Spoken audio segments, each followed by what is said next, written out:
Olá, meus queridos irmãos, minhas irmãs, tudo bem com vocês? É uma alegria muito grande para mim poder abrir a Bíblia Sagrada mais uma vez e podermos estudar a Palavra de Deus. Eu gostaria de convidá-los, antes dessas considerações, para uma palavra de oração. Senhor Deus, muito obrigado, Senhor, por nos permitir estudar a Tua Palavra, buscar conhecimento para prosseguirmos na jornada e na missão que Tu nos tens confiado. Te pedimos a Tua direção, a Tua bênção, a Tua proteção, a iluminação do Teu Santo Espírito, para que possamos não só compreender, mas termos condições de praticar e de transmitir para o mundo ao nosso redor. É assim que Te pedimos e Te agradecemos essas bênçãos em nome de Jesus. Amém, Senhor. A lição de hoje, Jesus e o livro do Apocalipse. Um tema muito importante e muito profundo das Escrituras Sagradas. O verso principal, Apocalipse 3, 21.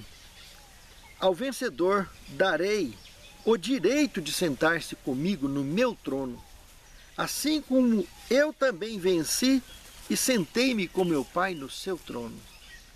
Vejam, meus amados, que aqui nós temos uma promessa absoluta de parceria de Cristo conosco. Nós temos não uma parceria comum, mas nós estamos falando de parceria eterna. Nós voltaremos a fazer parte de uma raça pura, mas o que nos motiva é essa doação que Ele está concedendo para nós, de nos motivar a ponto de termos o entusiasmo necessário de prosseguirmos na meta, no alvo, no propósito da vitória, não só no dia a dia de nossas lutas, mas naquele grande dia, de sermos contados entre os escolhidos, seja dos que serão ressuscitados, seja dos que serão trasladados vivos sem provar a morte. É isso que está contido aqui em Apocalipse 3, 21. É essa a vitória. É essa vitória que Ele nos garante. No segundo tema, a estrutura do Apocalipse. A Bíblia Sagrada, nós temos vários livros de cunho apocalíptico, de profundas revelações, tanto revelações proféticas para os dias daqueles personagens, como de revelações escatológicas que está além dos nossos dias. Temos, por exemplo, Isaías, que são escritos apocalípticos, Isaías, que tem escritos apocalípticos, Joel, Ezequiel, Daniel, e nem se fala então João, que escreveu o Apocalipse em si, que quer dizer revelação. O apóstolo Paulo, certa feita, ao escrever a primeira carta aos Coríntios, no capítulo 10, do verso 1 ao 11, e por que não dizer até o verso 13? Porque inclui a aplicação para os seus dias, como a aplicação para os nossos dias, desse paralelo de avisos proféticos que ocorreram no Êxodo passado, que ele usa para poder fazer revelações fantásticas, não só lá de detalhes lá do Êxodo, como de detalhes dos seus dias, projetados também para os nossos dias. Ao fazer a leitura deste capítulo de Coríntios, nós podemos notar que ali está bastante claro que muitos rebeldes foram vencidos pela rebeldia e tombaram no deserto.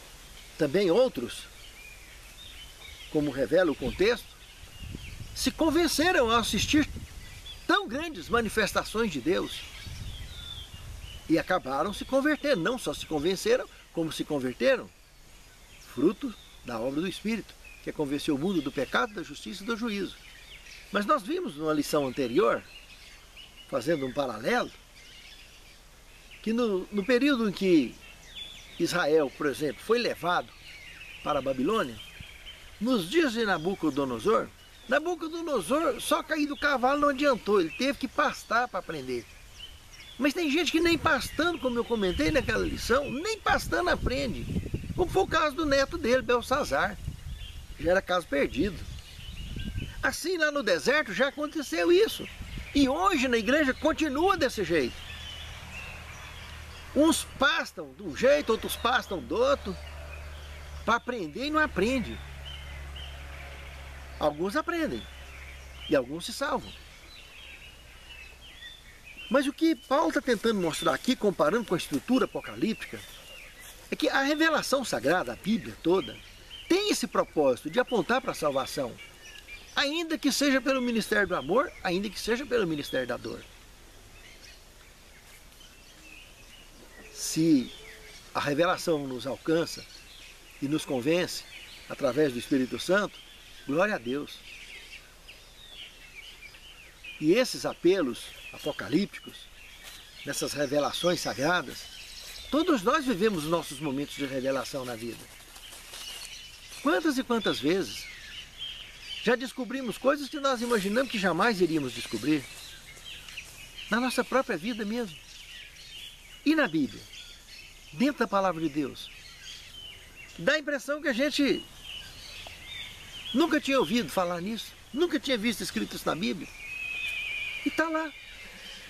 E vem de maneira surpreendente, nos toca e nos prepara, nos habilita, nos abre a visão e possamos ter uma vida diferente graças à revelação escrita. A palavra escrita. Quando ela encontra a palavra viva do Espírito Santo em nosso coração, então que maravilha. Nossos caminhos abrem e podemos ir com firmeza rumo ao encontro com o Senhor nos ares. Paulo, quando escreveu esse texto de 1 Coríntios 10, de 1 ao 13, se você observar lá no verso 10, ele revela um detalhe que você não consegue ver ele facilmente durante a trajetória do Êxodo. Não consegue. Ele está falando de um anjo exterminador que está por aí. Ele está tentando mostrar isso para o povo. Ele esteve lá na saída do Egito, na 10ª praga, e ele estava lá no deserto e está por aí solto. E é isso que muitas pessoas às vezes não entendem desses impactos apocalípticos. Está lá na beira da estrada, vem um caminhão de um lado, vem um ônibus do outro e bate, pá, 3, 4 vai para a cadeira de roda, uma meia dúzia vai para a UTI e o resto vai para o cemitério. O que é isso? Ministério da dor, aqueles ali ainda tem jeito, então vai ter chance. Os que já não tem jeito, já vai embora. E os que já cumpriram a missão, também já vai embora. Descansa. Sabe, irmãos, é embaraçoso admitir certas coisas, porque às vezes a gente fica amarrado e preso em ensinos tradicionalistas que nos prende a visão dentro da própria Bíblia. Mas quando a gente pega e abre essa escritura sagrada e monta as peças do quebra-cabeça, é como se montasse as peças do quebra-cabeça da nossa própria vida. Nós passamos a ter uma visão mais sólida, mais objetiva, mais limpa e cristalina dos fatos e principalmente da verdade. E é isso que Paulo estava chamando a atenção aqui. Para que os seus contemporâneos não se esquecessem disso. Que o tempo de cada um de nós, a nossa vida ela é muito curta. E não devemos desperdiçarmos oportunidades doadas por Deus gratuitamente. O fato que toda a Bíblia Sagrada tem o único e exclusivo propósito de revelar a salvação em Cristo para todos nós. Com maiores ou menores impactos, é objetivo. Tem só esse propósito, salvar. E foi para isso que o próprio Filho de Deus veio, amando do próprio Pai, que amou a gente de tal maneira que mandou ele vir. Pense nisso, amado irmão. Pense nisso, amado irmão. A estrutura do Apocalipse é pura revelação. E não só do Apocalipse, de todos os temas apocalípticos da Bíblia Sagrada. E a maior revelação de todas é essa. Cristo, nosso Salvador, autor e consumador da vida e da nossa salvação. Caso muito sério. Terceiro tema, representação de Jesus. Se observarmos Apocalipse capítulo 1, verso 5, ali Cristo é chamado de o primogênito dos mortos, príncipe dos reis e libertador. Veja que coisa mais interessante. De cara, quando fala que ele é primogênito dos mortos, como pode ser isso? João estava aqui, não tinha chegado ainda no ano 100 da era cristã. Nós estamos falando do ano 96 da era cristã. O que tinha acontecido ali no ano 31? Jesus tinha morrido. Ele está dizendo que aquele indivíduo que morreu ali foi o primogênito dos mortos. O ano que Jesus, o tempo que Jesus nasceu, aproximadamente já tinha 4.000 anos de história de pecado na terra. E quantos que já tinham morrido. E como que aqui ele está chamando ele de primogênito dos mortos? Meus amados, chamou ele de primogênito dos mortos, príncipe dos reis e libertador. A morte que liberta, que paga o preço. Essa morte aqui é a única morte que aconteceu em todo o universo, no seu verdadeiro sentido absoluto. Morte, morte eterna. Aqui não está falando de sono da morte, como ele falou lá de Lázaro, como ele comentou no Evangelho de João, no capítulo 11, verso 11. Lázaro, o nosso amigo, dorme, mas vou despertá-lo do sono. Não estamos falando dessa morte. Sono da morte é o que aconteceu durante 4.000 anos até que Jesus chegou. Quando Jesus chegou, passou seus 33 anos de vida aqui na terra, ele morreu a morte eterna. Resgatou a mim e a você. Foi o Cordeiro de Deus que tira o pecado do mundo. É esse que João está mencionando aqui em Apocalipse 1, verso 5. Esse que é o Rei dos Reis, Senhor dos Senhores. Esse que é o restaurador, o libertador de todos nós. Todo aquele que crê não pereça, mas tenha a vida eterna. Apocalipse capítulo 1, verso 18, comenta que é aquele que foi morto e vive, e tem as chaves da morte e da sepultura, que aqui no caso chamado de Hades. Meus amados, ele falou claramente, pessoalmente, eu sou o caminho, a verdade e a vida. Ninguém tem vida em si mesmo, só nele. O diabo está vivo, porque tem o fôlego de vida nele. O dia que o fôlego de vida sair dele, já era, morte. O sono da morte, irmãos, dá condição de ressuscitar. A morte eterna, não tem como nada ser feito. Por isso a oportunidade minha e sua, é enquanto vivemos, para selarmos essa amizade, esse amor, essa convivência, esse relacionamento com a verdade e com Deus, o Criador de tudo e todos. Para que naquele dia, quando Ele chegar, nós sermos observados por Ele, convidados para adentrarmos aos portais da cidade santa, porque fomos de fato parceiros do Senhor e de Sua palavra o tempo todo. Pense nisso, amado irmão. Pense nisso, amado irmão. Apocalipse capítulo 5, verso 8, diz que ele é aquele que recebe a oração dos santos, em plena harmonia com o que Paulo escreveu também, em suas epístolas, como a epístola aos Hebreus, que ele é nosso intercessor, é nosso advogado. Mas lembra que tanto Paulo quanto João afirmou claramente que ele é também nosso juiz. Em Hebreus 9, 27 ainda vai num ponto bem objetivo, que cabe a todo homem morrer e depois disso vir o juízo. Ou seja, está claro que a chance de ser alguém diante de Deus e dos homens é enquanto está vivo. E a partir do momento que morre, você está à disposição do juízo. O que você fez livremente, você teve a liberdade para escolher o tempo todo e fazer o que quis. Mas ali encerrou seu tempo. Acabou. E aí o que você fez? Adiantou? Está tudo certinho? Se está, amém. Descanse em paz, que o testemunho é eterno. Esse não morre. E o dia que Jesus chegar, pode ter certeza que vai sair da sepultura com vestes brancas, para ir ao encontro com o Senhor dos Ares. Do contrário, misericórdia. Temos aqui também Apocalipse 19, de 11 a 15, que basta destacar o verso 12 para uma revelação impactante aqui no Apocalipse. Diz que ele tinha um nome escrito que ninguém sabia, senão ele mesmo. E o seu manto estava respingado, salpicado de sangue. Irmãos, no período dos manuscritos do Mar Morto, foi descoberto o Evangelho de Mateus, original, escrito pelo próprio Mateus, que hoje está ali no museu em Cesareia. E lá, o nome de Jesus está no hebraico, original, como é Yehoshua Mashiach, Jesus Cristo. Porque Jesus Cristo, esse termo, é grego.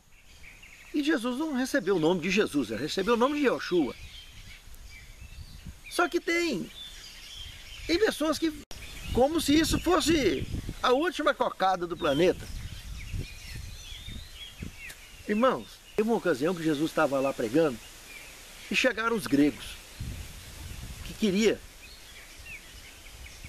fazer parte daquela reunião para assistir aquelas palestras. Falaram com Filipe e alguns discípulos e eles conduziram ele. E naquele cenário dessa conversa, Jesus cumprimentou eles de longe, assim, só acenando, e continuou seu sermão.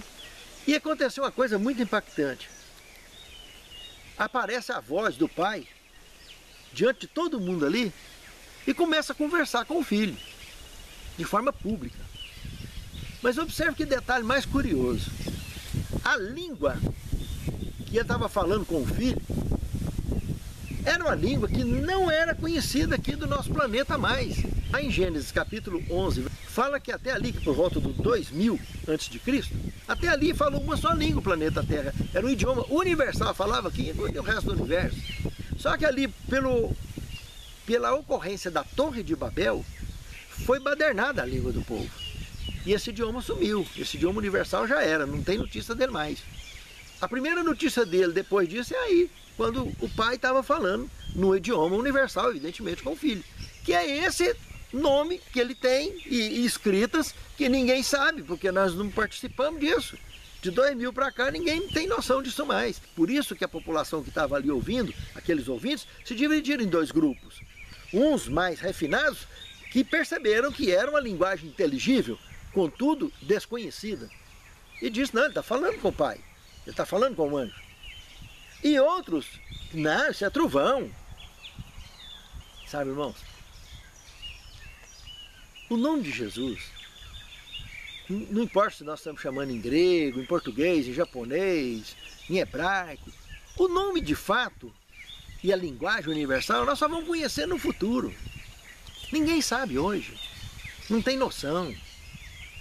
E por isso que aqui nessa revelação de Apocalipse 19, no verso 12, ele mostra isso, porque o próprio João estava ali vendo aquilo e não sabia o que era.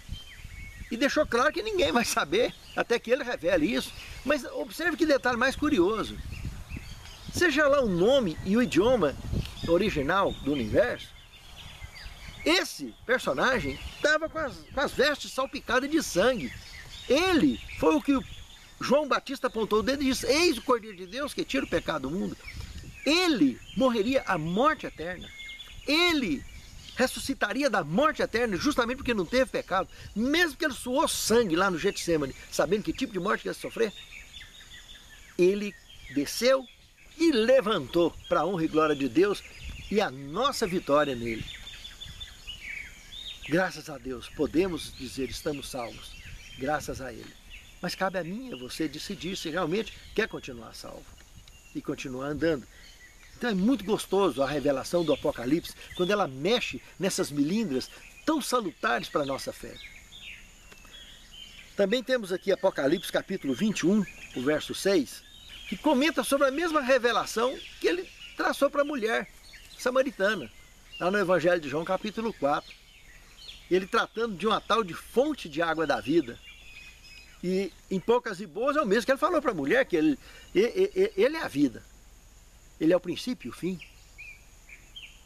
E ele ainda revelou lá na altura do verso 23 do capítulo 4 de João, que a hora vem, e agora é, em que os verdadeiros adoradores adorarão o Pai em espírito e em verdade, porque o Pai procura atrás que assim o adore. Pessoas que têm consciência da fonte de água viva, que quando tomar dela, no peito torna a fonte a jorrar para a vida eterna. Tem motivação permanente para isso. Isso não tem dinheiro que pague. A pessoa ter a certeza da salvação dentro dela e poder mostrar isso para o mundo ao seu redor. Não que ele está salvo, mas que todos podem estar salvos. É uma questão de escolha. Basta aceitar o que ele fez por mim e por você. Por isso que as vestes dele, nessa visão de João, que nós comentamos agora há pouco, está salpicada de sangue.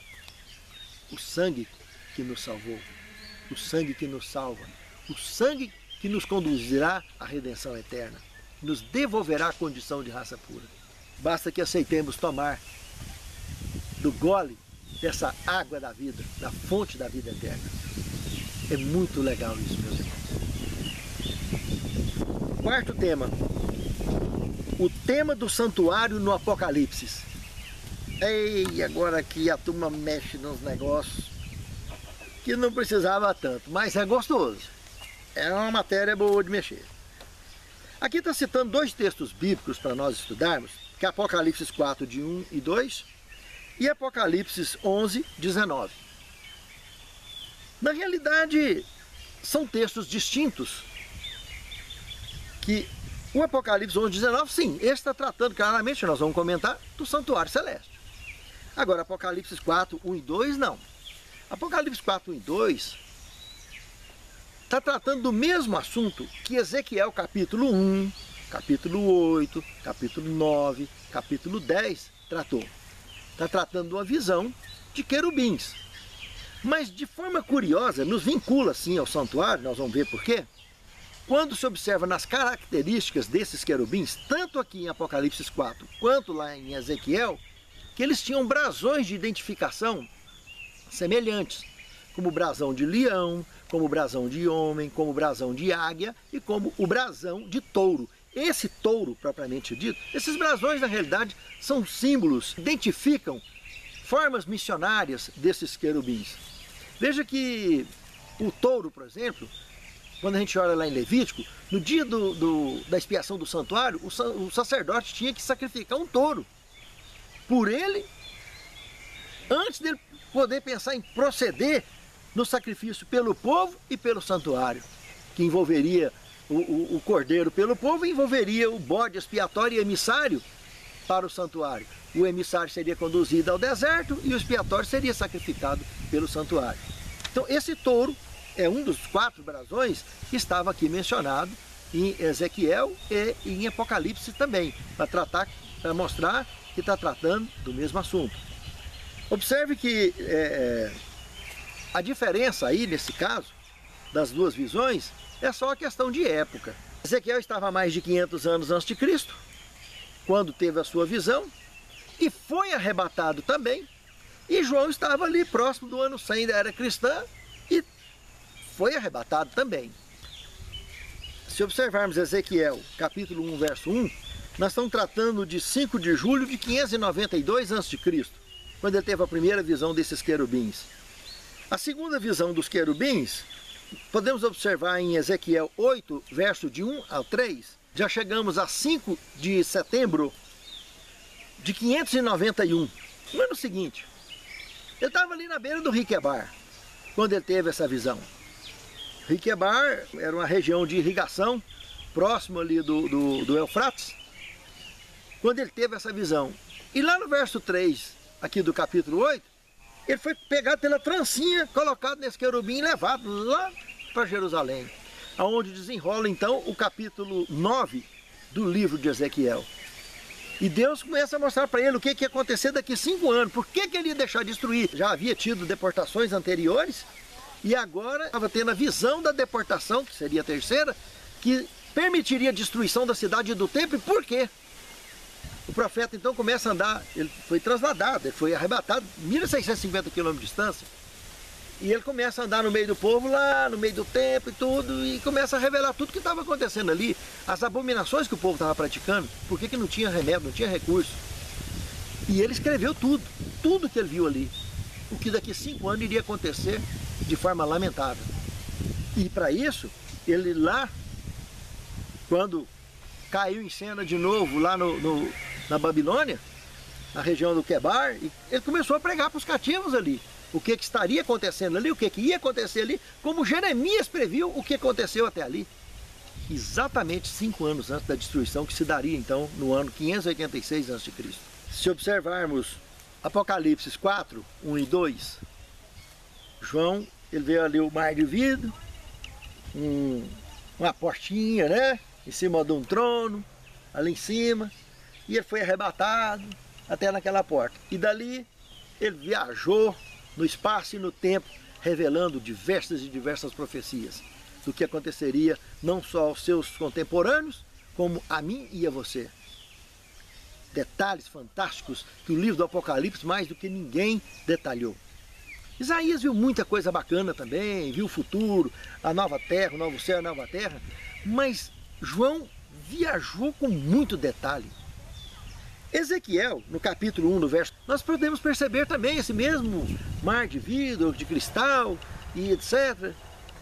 E depois podemos observar no desenrolar, na leitura do capítulo 1 todinho de Ezequiel, que de dentro daquele transporte maior saiu 4 menores, chamados então de querubins. E na leitura, observem que aqueles querubins tinham rodas, asas, sistema de propulsão, mão mecânica. Então é embaraçoso, às vezes, muitos tradicionalistas quando leem esse texto, ou ouvem o que eu estou falando aqui, não, mas esse homem está doido, não pode. Mas vai lá e lê, estude com calma, Ezequiel 1, Ezequiel 8, Ezequiel 9, Ezequiel 10, inclusive tem um detalhe interessante, esses 4 brasões que identificam aqueles querubins, o do touro está justamente mostrando que ele trabalha em prol do santuário. Mas lá em Ezequiel capítulo 10, no lugar desse brasão do touro, não tem o brasão de touro, tem um brasão de querubim. Justamente para mostrar que aqueles ali não trabalham para o santuário celeste, mas trabalham na proteção dos escolhidos de Deus. Apenas mostrando a missão de voo daquele querubim. É embaraçoso, não é ponto de salvação, não é nada, mas é gostoso, está na Bíblia. Saber que nós temos os querubins protetores, e tem aqueles que estão com a missão de ida e vinda para o céu, levando, cuidando de assuntos relacionados com a salvação, com o pecado. Pense, meus amados, que tanto que é interessante esses detalhes na Bíblia, né? Se observarmos Apocalipse 4, 6 com Ezequiel 1, 22, trata do mar de vidro, em ambas as visões. Se observarmos Apocalipse 4, 7, nós vemos esses 4 brasões, essas caricaturas que tinha nesses querubins. Em Ezequiel 1, 10, a mesma coisa. Está lá as mesmas identificações. Como eu disse, touro, homem, águia e leão. Os 4 brasões. Tanto no Apocalipse 4, quanto em Ezequiel 1. A diferença, o tempo em que aconteceram as visões e a extensão da visão. João foi arrebatado para revelar coisas maravilhosas. Ele viajou no tempo. Foi lá na frente. Quando ele falou das 7 pragas, por exemplo, ele está escutando o anjo das pragas e diz, as pragas já aconteceu? As 7 pragas? E João estava lá, assistindo direitinho como é que seria. Ele estava tendo uma comunicação presente com quem estava junto com ele e estava assistindo no futuro o anjo das pragas, falando: justo, ó Senhor, santo, dominador, porque derramaram sangue de teus filhos, agora tu também deste sangue a beber. Então é coisa muito bacana quando a gente para prestar atenção na Bíblia, do que ela está realmente tentando mostrar para mim e para você. Apocalipse 4, 2, João arrebatado numa direção. E Ezequiel 8, 3, Ezequiel pego pela trancinha, colocado no querubim e levado. Ninguém estava vendo ele lá.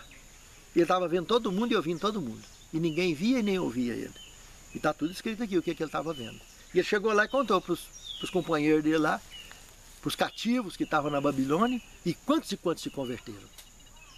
E quantos não adiantou, igual foi Belsazar. Não ia adiantar nem derrubar do cavalo, nem mandar pastar. E aí continua a gente desse jeito. Uns pasta de um jeito, outros pasta do outro, não tem jeito, não tem conserto.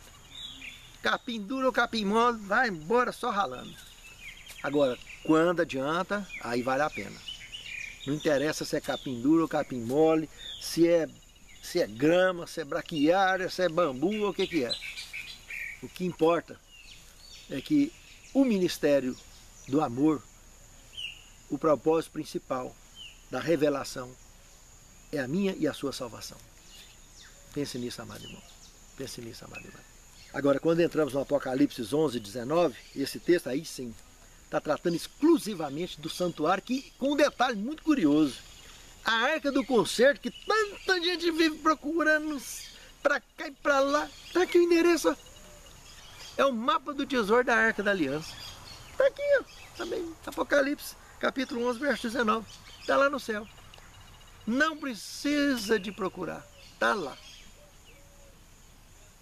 Está aqui revelado. É uma relíquia guardada para a eternidade, com tudo que tem dentro dela. A tábua dos 10 mandamentos, escrita pelo dedo de Deus, a vara de Araão que floresceu, potinho do maná. Essa revelação de Apocalipse 11, 19 está tratando do mesmo santuário que Paulo falou em Hebreus 9, 11. Feito não por mãos humanas, mas por Deus. Santuário esse que trata do meu e do seu assunto, da minha e da sua salvação. E outra revelação curiosa aqui de Apocalipse 11, 19, que mostra o endereço da saraivada de pedra que deu tanto lá no Egito, como em outras ocasiões em guerras que Israel enfrentou no deserto, como na saraivada de pedra que vai cair à frente dos nossos dias. Mostra o endereço, de onde que vem. Está ali, está revelado. Não foi eu que escrevi, está aqui escrito. A saraivada que vai cair no fim do mundo, a 7ª praga, que vai dar o ponto final da destruição de tudo que o homem construiu na face da terra, está aqui. Ó. Sabe, irmãos, é muito gostoso realmente o tema do santuário no Apocalipse. Vale a pena estudar. 5º tema, Cristo no Apocalipse, parte 1. Irmãos, aqui nós temos Apocalipse capítulo 1. Se observarmos o verso 1 até o verso 8, está repleto, recheado de informações maravilhosas. De cara, nós vimos que, como eu já comentei, o Apocalipse é uma revelação da salvação em Cristo a todos nós. Seja por amor, seja pela dor, tudo está vinculado ao amor de Deus. E no propósito, está dizendo que a revelação de Jesus das coisas que haverão de acontecer muito brevemente. É claro que é de uma ótica divina, né? De uma ótica da eternidade. Porque o coitado do João estava ali escrevendo uma coisa que eu e você ainda está olhando para frente, e olha para frente, hein? Como e quanto nós esperamos e temos aguardado Jesus voltar nas nuvens do céu, com tudo que temos assistido e padecido neste mundo. As coisas que acontecerá brevemente. E pode ter certeza que é breve mesmo. E quanto mais dia passa, mais certeza temos disso. Aqui não temos como isolar do contexto das profecias, então, que nos leva até o grande dia do Senhor, em que Ele aparecerá nas nuvens dos céus.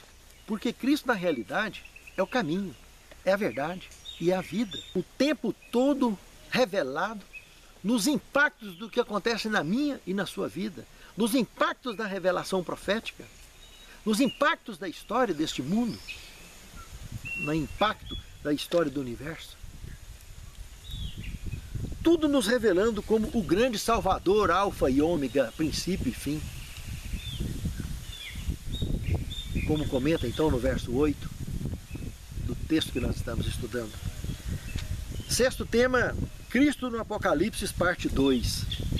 Olhando do verso 10 ao verso 18 de Apocalipse 1, também observamos aqui, como já comentei anteriormente, o arrebatamento de João nos anais da história.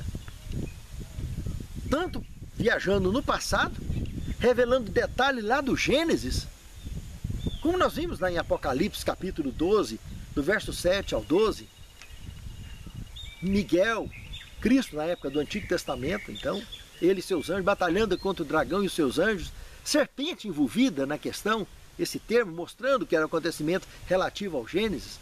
Então, dá detalhes da batalha no céu que aconteceu justamente quando os nossos pais caíram aqui. Então, são detalhes muito interessantes que lá no Gênesis está revelado e que se não tem o Apocalipse para esclarecer, ficaria difícil de entender com tamanha clareza que entendemos hoje esses detalhes. Tanto João, como vidente, projetou-se no passado, viajou para dar esses detalhes, como viajou no futuro para explicar detalhes que estão à frente dos nossos dias. As visões do profeta Ezequiel, numa grande parte, teve praticamente restrita ali ao contexto do povo de Israel do Antigo Testamento. Evidente, tiveram visões também extensivas à escatologia. Mas João viajou numa escatologia tão absoluta, tão ampla, que emendou do Antigo ao Novo Testamento e além dos nossos dias. Atenção maravilhosa. Observando também o Apocalipse 22, 7, 12, 13, temos aqui esse Salvador, Alfa e Ômega, né? Com a recompensa em mãos para todos aqueles que se agregaram a ele em todos os tempos. Quando as sepulturas forem abertas, os parceiros de Cristo, os companheiros de Cristo de todos os tempos levantarão com roupas, com vestes brancas e vão ao encontro com o Senhor nos ares. Os que estiverem vivos serão arrebatados, nem provará a morte, como Paulo disse em 1 Coríntios capítulo 15, verso 51 ao 53. Eis que vos digo um mistério, na verdade nem todos dormiremos, mas num piscar e fechar de olhos seremos transformados. Porque convém que isso que é corruptível se revista da incorruptibilidade, e isso que é mortal se revista da imortalidade. Paulo também, em 1 Tessalonicenses, capítulo 4, versos 16 ao 18, o mesmo Senhor descerá do céu com alarido e com voz de arcanjo, e a trombeta soará e os mortos ressuscitarão em Cristo, e nós os que estivermos vivos seremos transformados vivos. E de modo nenhum precederemos os que dormem. Eles vão ao encontro com o Senhor nos ares e nós vamos em seguida atrás, ao encontro com o Senhor nos ares, consolai uns aos outros com essas palavras. É isso, meus irmãos, são revelações fantásticas, que o livro do Apocalipse tem esse propósito na nossa vida. Cristo no Apocalipse parte 1, Cristo no Apocalipse parte 2 e Cristo no Apocalipse da nossa vida, na nossa salvação. Pense nisso, amado irmão. Pense nisso, amado irmão. Sétimo tema, revelação não é mistério. Claro, está escrito. Olha o que está mencionado aqui em Atos dos Apóstolos, página 584. No Apocalipse são representadas as coisas profundas de Deus. O próprio nome dado às suas inspiradas páginas, revelação, contradiz a afirmação de quem diz que é um livro selado, né? Uma revelação é alguma coisa que foi desvendada, não é mais mistério. O próprio Senhor revelou ao seu povo os mistérios contidos nesse livro e propõe que seja aberto ao estudo de todos. Suas verdades são dirigidas aos que vivem nos últimos dias da história da Terra, como foram aos que viviam nos dias de João. Algumas das cenas descritas nessa profecia estão no passado e algumas estão acontecendo agora. Algumas nos apresentam o fim do grande conflito entre os poderes das trevas e o príncipe do céu, e algumas revelam os triunfos e o regozijo dos remidos na terra renovada. Em que ponto da história você está focando? Você está preocupado com o passado? Está preocupado com o presente? Está preocupado com o futuro? Nos entreguemos definitivamente à direção do Senhor, para que desde o presente e para frente, a nossa missão seja uma só: viver para a honra e glória de Deus, amando o semelhante como a nós mesmos e a Deus acima de tudo, para a honra e a glória de Deus. Senhor, santifica-nos na Tua palavra, porque a Tua palavra é a verdade. Nos abençoe, Senhor, para que os assuntos da Tua palavra, da verdade, jamais venham trazer constrangimento a nós. que possamos, pela Tua graça, com o impacto da revelação da Tua palavra, abrirmos os nossos olhos de verdade, aberto pelo Teu Santo Espírito, fortalecidos por Ti e dirigidos pelo Teu Santo Espírito, protegidos pelos Teus anjos e salvos pelo sangue precioso de Teu Filho amado. Que naquele grande dia, todos nós, e nossos lares representados, Senhor, pela Tua misericórdia e Teu amor, sejamos contados entre os salvos. É o que Te pedimos agradecidos em nome de Jesus. Amém, Senhor.